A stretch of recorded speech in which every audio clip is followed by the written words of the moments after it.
access to the SkillsTx Planner functionality may not be activated for some workspaces. It may have been deliberately disabled at setup time or a very old workspace prior to the Planner functionality being available. Making the SkillsTx Planner functionality available is simple. Under the Configure Workspace task, ensure that the Enable Account Creation and Planner Access for Individuals is set to Yes. There are some things you need to take into consideration.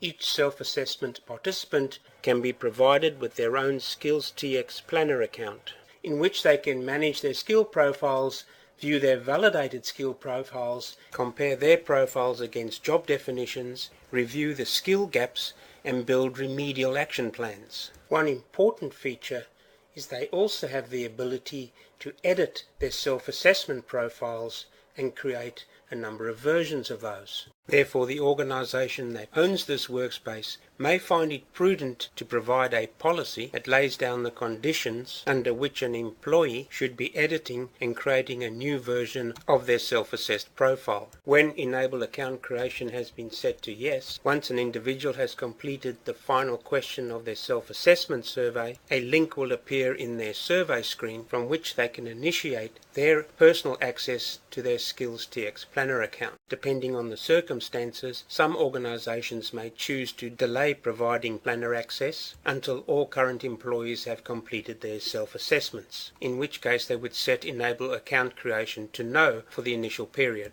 Provisioning the planner after a number of people have completed their self-assessments will mean that an additional email and communication will be required for those people that have already completed their surveys prior to the provisioning of the planner feature. Whereas provisioning the planner right from the start of the initiative will mean no additional emails will be required.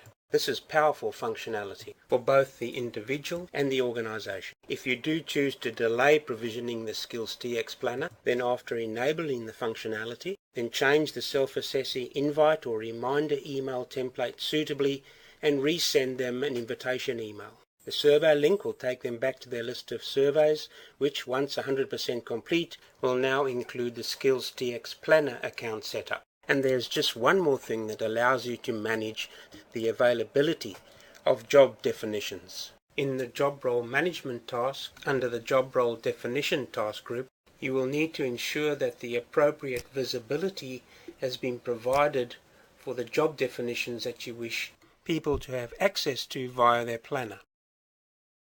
So pretty simple, really.